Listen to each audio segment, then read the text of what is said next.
नमस्कार, आप देख रहे हैं श्रावस्ती विमान एक्सप्रेस। आज की ताजा खबर जनपद श्रावस्ती से है, जहां गौतम बुद्ध की तपोभूमि श्रावस्ती में बसपा सुप्रीमो मायावती ने सपा, कांग्रेस और भाजपा पर जमकर किया प्रहार। अब आगे विस्तार से। श्रावस्ती में बसपा सुप्रीमो पूर्व प्रमुख मायावती हेलीकॉप्टर से श्रावस्ती पहुंची। 58 लोकसभा के प्रत्याशी दद्दन खां के समर्थन में जनता से मांगा वोट। सभा को संबोधित करते हुए मायावती ने कहा, मैं अकेले लोकसभा का चुनाव अपने पार्टी की तरफ से लड़ रही हूँ। किसी पार्टी से मेरा कोई गठबंधन नहीं है। सब समाज को उचित भागीदारी मैंने अपने शासनकाल में दिया था। हमारे देश भारत में ज्यादा समय से कांग्रेस की सरकार रही है, परंतु उनकी गलत नीतियां रही हैं। बाद में भाजपा सरकार आई, जो 10 सालों से सरकार चल रही है, जो जातिवादी व पूंजीवादी लोगों के लिए कार्य कर रही है। बहुजन समाज पार्टी अकेले ऐसी पार्टी है जो किसी से कोई समझौता नहीं किया है, केवल अपने बलबूते पर चुनाव में भागीदारी कर रही है। साथ ही हमारे संगठन ने किसी भी पूंजीवादी पत्तियों से कोई सहयोग नहीं लिया है, केवल पार्टी के सदस्य संगठन चला रहे हैं। जब मेरी सरकार थी उत्तर प्रदेश में, तो हमने सभी जाति धर्म के लोगों के लिए काम किया है और आगे भी करती रहूंगी। सपा के सरकार में दलित समाज को वंचित रखा गया, उनके सहयोग, उनके अधिकारों को दरकिनार किया गया। वर्तमान सरकार धर्म और जाति पर काम कर रही है, जिस देश का विकास नहीं होने वाला है। अर्थव्यवस्था पर भी इसका असर पड़ रहा है। बेरोजगारी बढ़ रही है, जनता जनार्दन परेशान है। चुनाव में साम दाम दंड भेद अपनाकर लोगों को गुमराह कर रहे हैं। उससे भी आप सभी लोग सतर्क रहिए और अपनी नीयत को सही रखकर चुनाव में भागीदारी करिए और बहुजन हिताय बहुजन सुखाय का नारा जो हमारे संगठन का है, इसको आगे बढ़ाइए। साथ ही उन्होंने यह भी कहा कि मुस्लिम समाज के प्रति हो रहे अत्याचार को भी रोका जाएगा। मुस्लिम और दलित अगर एक हो जाए तो सरकार में हमारी भागीदारी अवश्य रहेगी। इस अवसर पर बसपा जिलाध्यक्ष श्रवण कुमार गौतम, जीवनलाल गौतम, दद्दन खां आदि बसपा के कार्यकर्ता मौजूद रहे।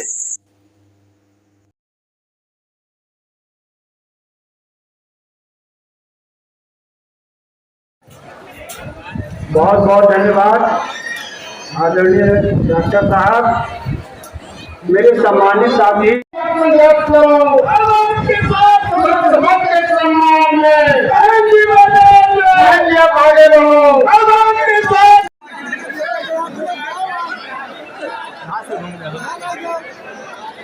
साथियों, ये जहाँ तक दलित पिछड़ा के लोगों के सम्मान में, दलित पिछड़ा के लोगों के सम्मान में, सर्व समाज के सम्मान में, सर्व समाज के सम्मान में बहुजन समाज पार्टी कुमारी मायावती जी जिंदाबाद, कुमारी मायावती जी जिंदाबाद।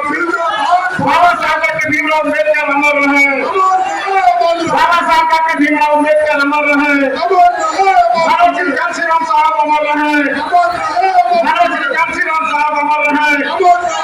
बहुजन समाज पार्टी जिंदाबाद, बहुजन समाज पार्टी जिंदाबाद, बहुजन समाज पार्टी जिंदाबाद।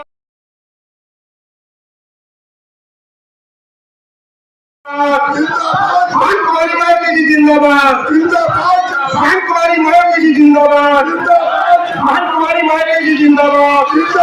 बाबा साहब के भीमराव अम्बेडकर अमर रहे, बाबा साहब के भीमराव अम्बेडकर अमर रहे, श्री राम साहब अमर रहे। बहुजन समाज पार्टी जिंदाबाद, कुमारी मायावती जी जिंदाबाद, कुमारी मायावती जी जिंदाबाद, बहुजन समाज पार्टी जिंदाबाद, कुमारी मायावती जी जिंदाबाद, बहुजन समाज पार्टी जिंदाबाद, कुमारी मायावती जी जिंदाबाद। बाबा साहब के भीमराव अम्बेडकर अमर रहे, बाबा साहब के भीमराव अम्बेडकर अमर रहे, श्री राम साहब अमर रहे।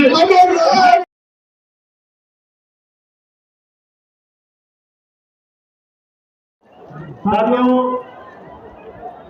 मैं चाहूंगा कि हमारे बीच में केसरगंज लोकसभा के हमारे प्रत्याशी श्री नरेंद्र पांडे जी हैं।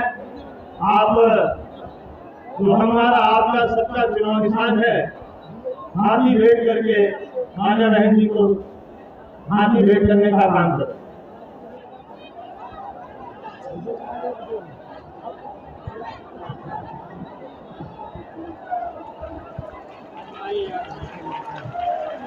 तुलसीपुर विधानसभा से भेंट करने का काम करें।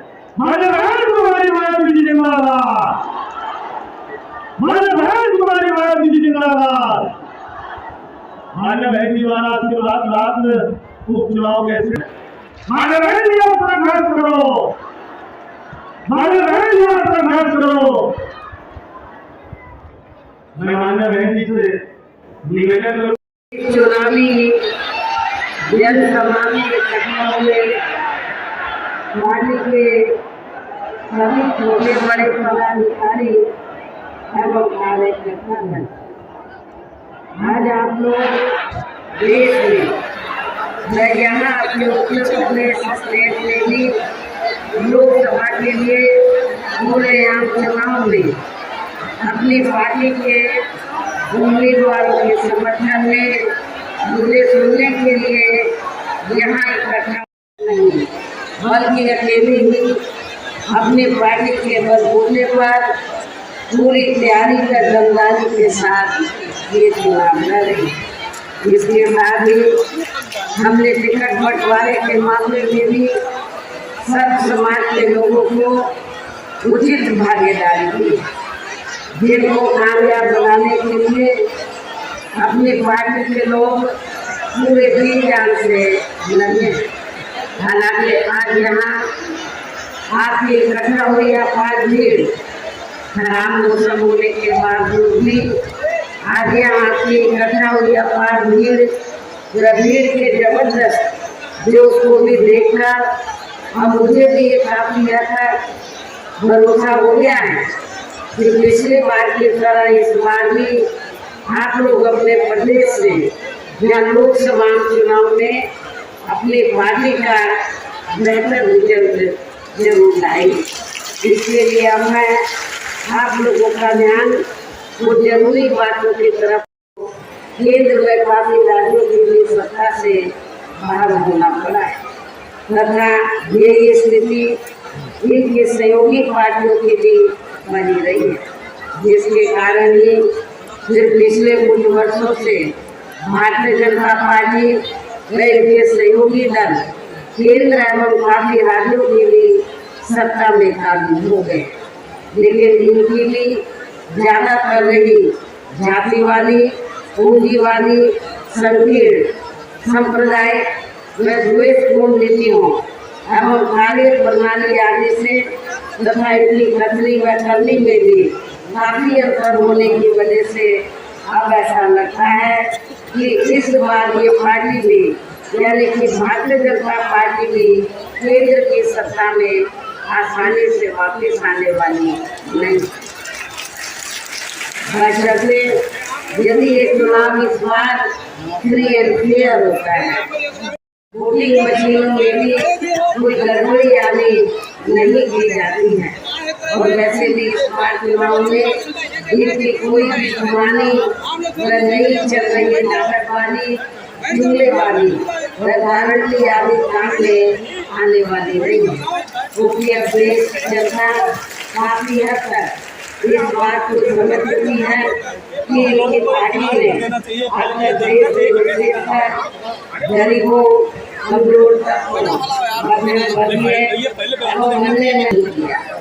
बल्कि इसके स्थान पर इनका ज्यादातर समय ताकत भी यहाँ इसके अपने चाहते रहे बड़े बड़े पूंजीपतियों एवं धनना से लोगों को ज्यादा से ज्यादा मालामाल व धनवान आदि बनाने में तथा उन्हें हर स्तर पर छूट देने व बचाने में ही लगी रही है, जिनके अधिकांश आर्थिक सहयोग से ही ये पार्टी व अन्य पार्टियां भी अपना संघर्ष चलाती हैं तथा चुनाव आदि भी लड़ाती है, जिसका काफी कुछ खुलासा बॉन्ड की आई रिपोर्ट से भी हो जाता है।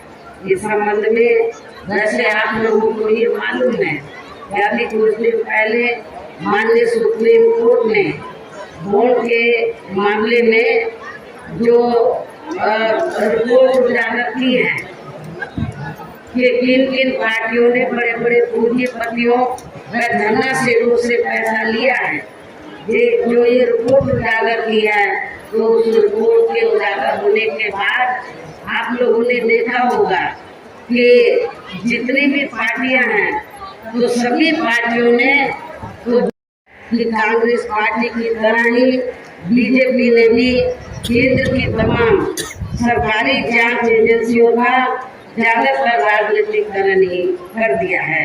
इसके अलावा देश के किसान वर्ग भी वर्तमान बीजेपी की सरकार में शुरू से ही अपनी विभिन्न समस्याओं को लेकर काफी ज्यादा दुखी व परेशान रहे हैं और अभी भी हैं। जबकि यूपी में 4 बार हमारी पार्टी की नई सरकार ने इनके हितों का भी हर स्तर पर विशेष ध्यान रखा है। हमने अपने चारों हुकूमतों में तो चाहे छोटा किसान हो या फिर बड़ा किसान हो, हमने खासकर जो मझला किसान है, छोटा और मझला किसान, तो हमारी पार्टी की सरकार ने किसानों को तो समय से खेती करने के लिए साधन उपलब्ध कराए, सस्ते साधन उपलब्ध कराए और जो भी इनकी फसल हुई उस फसल का भी उचित दाम हमारी पार्टी की सरकार ने अपनी चारों हुकूमतों के दौरान दिया। इतना ही नहीं बल्कि केंद्र में पूर्व की, जैसे आप लोगों को ये मालूम है कि पूरे देश में यहाँ दलितों, आदिवासियों एवं अन्य पिछड़े वर्गों का कोटा भी अभी तक पूरा नहीं भरा गया है। विशेषकर एसटी वर्गों के सरकारी कर्मचारियों का पदोन्नति में आरक्षण की काफी हद तक प्रभावी भी बना दिया गया। और जब समाजवादी पार्टी की यहाँ सरकार की यूपी में, तो समाजवादी पार्टी की सरकार ने तो इसको यूपी स्टेट में बिल्कुल ही खत्म कर, खासकर धर्म का हिंदुत्व की आड़ में हो रही जो जाति भी यह काफी ज्यादा चरम सीमा पर पहुंच चुकी है। इनके साथ साथ अपर कास्ट समाज जैसे विशेषकर गरीब लोगों की भी हालत हमें कोई खास अच्छी नजर नहीं आती है। आप लोगों को मालूम है कि गरीब लोगों के साथ साथ तो अपर कास्ट समाज में से जो ब्राह्मण समाज है, तो उनकी हालत सपा सरकार में भी काफी ज्यादा खराब थी और वर्तमान बीजेपी की सरकार में भी काफी ज्यादा खराब है। इनकी गलत कृषि नीतियों के कारण किसान वर्ग भी आए दिन आंदोलित ही रहता है। साथ ही इनकी गलत आर्थिक नीतियों की वजह से देश की अर्थव्यवस्था पर भी इसका काफी बुरा प्रभाव पड़ा है, जिससे यहाँ मध्यम वर्गीय व्यापारी वर्ग भी काफी ज्यादा दुखी व परेशान है। और अब केंद्र में पूर्व की रही सरकारों की तरह ही वर्तमान भाजपा सरकार ने भी या पूरे देश में गरीबी, बेरोजगारी एवं महंगाई आदि भी लगातार काफी ज्यादा बढ़ रही है। देश में हर स्तर पर फैला भ्रष्टाचार भी अभी तक खत्म नहीं हुआ है। ऐसे में अब आप लोगों को देश में हो रहे लोकसभा चुनाव में कांग्रेस और आदि का जो बड़े पैमाने पर इस्तेमाल कर रही है, तो उनसे भी अपनी पार्टी के लोगों को बिल्कुल भी गुमराह नहीं होना है। इसके साथ ही विरोधी पार्टियों के जितने लोगों में जारी किए गए इनके हवाई प्रलोभन भरे चुनावी घोषणा पत्रों एवं वायदों आदि के बहकावे में भी अपनी पार्टी के लोगों को कतई भी नहीं आना है। जिन्हें ये पार्टियां सरकार बनने के बाद ज्यादातर अमल में नहीं लाती हैं और अब दिन पर से देश की जनता का अधिकांश विश्वास ही उठ गया है। ये खास वजह है कि हमारी पार्टी किसी भी चुनाव में अपनी पार्टी का कोई समय से अधिक गरीब परिवारों को अस्थायी तौर पर फ्री में जो थोड़ी सी खाद्य सामग्री, राशन आदि दिया जा रहा है, तो उससे इनका स्थायी तौर पर भला होने वाला नहीं। आप लोगों को मालूम है कि पिछले कुछ वर्षों से तो जब भी चुनाव आता है असेंबली का और पार्लियामेंट का, तो केंद्र की सरकार जो गरीब लोग हैं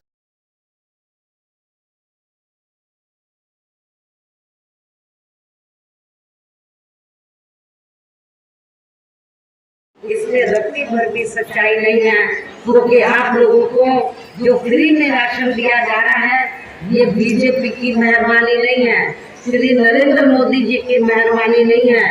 ये अपनी जेब से आप लोगों को फ्री में राशन नहीं दे रहे हैं, बल्कि जो टैक्स से आपका पैसा जमा होता है, जनता का पैसा जमा होता है, उस टैक्स के पैसे से ही आप लोगों को फ्री में राशन दिया जाता है।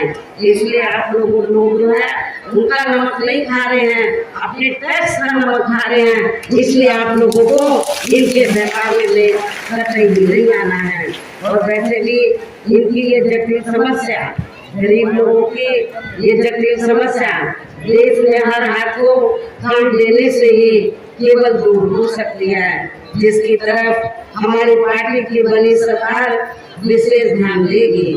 साथ ही देश में पिछले कुछ वर्षों से आए दिन बढ़ रही गरीबी, बेरोजगारी व महंगाई आदि से भी जनता बहुत ज्यादा दुखी व परेशान है, जिसे भी आर्थिक नीतियों में तब्दीली करके जरूर दूर किया जाएगा। सब समाज में से गरीब एवं बेरोजगार लोगों को बेरोजगारी भत्ता आदि न देकर उन्हें बड़ी तादाद में रोटी रोजी के साधन भी उपलब्ध कराए हैं, जो अब ये कार्य भी अधिकांश ठंड नहीं पड़े हैं, जिनकी फिर केंद्र में सरकार बनने पर हमारी पार्टी की केंद्र में सरकार बनने पर फिर प्राथमिकता दी जाएगी।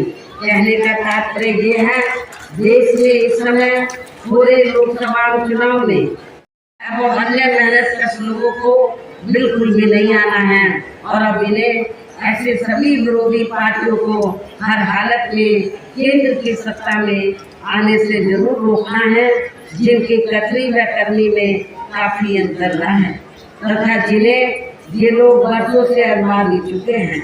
ऐसे में अब मेरा यही कहना है कि आप लोगों को अपने खुद के व अपने प्रदेश एवं देश के हित में अपने वोटों को यहाँ कांग्रेस, बीजेपी व अन्य विरोधी पार्टियों को न देकर केवल अपने एकमात्र हितैषी पार्टी बहुजन समाज पार्टी को भी देना। जो ये पार्टी उत्तर प्रदेश की तरह ही केंद्र में भी अपनी पार्टी की सरकार बनने पर फिर पूरे देश में यहाँ अपनी पार्टी की सर्वजन हिताय व सर्वजन सुखाय की नीतियों पर आधारित सरकार चलाएगी। इसके साथ साथ केंद्र से जुड़ी आपके क्षेत्र की जो भी यहाँ स्थानीय समस्याएं होंगी तो उन्हें भी फिर दूर करने का हर संभव पूरा प्रयास किया जाएगा। साथ ही यहाँ गरीबों, मजदूरों, बेरोजगारों, कर्मचारियों, किसानों, छोटे व्यापारियों एवं अन्य मेहनतकश लोगों के हितों का भी विशेष ध्यान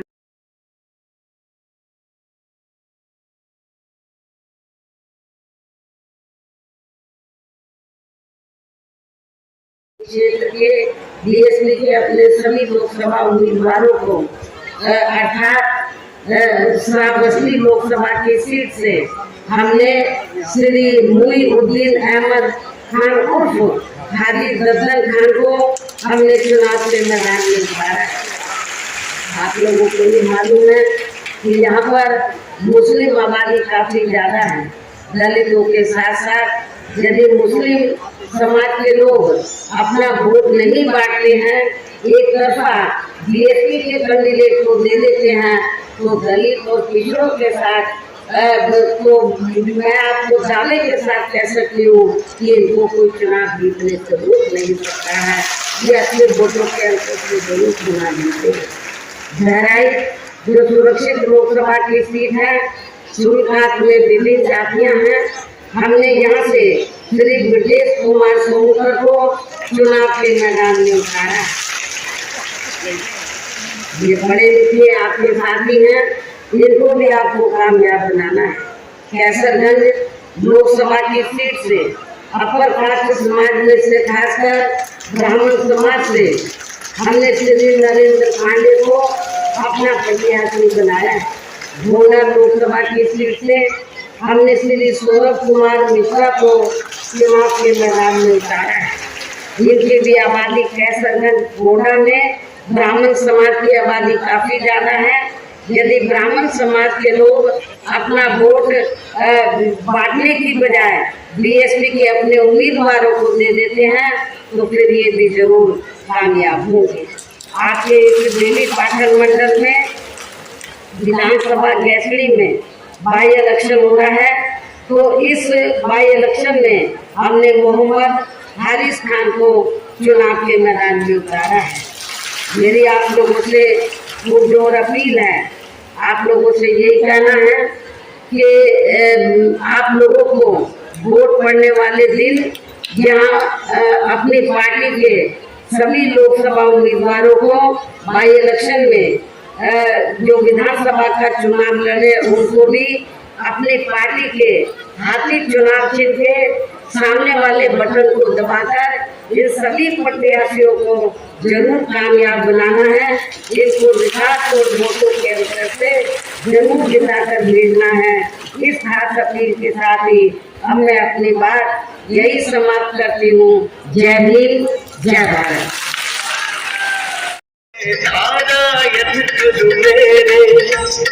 माया महिमा का परचम देखो साहू जी आगे देखो मायावती बहना ने कैसी एक चलाई समाज लक्ष्य बढ़ते जाए, लक्ष्य बढ़ते जाए।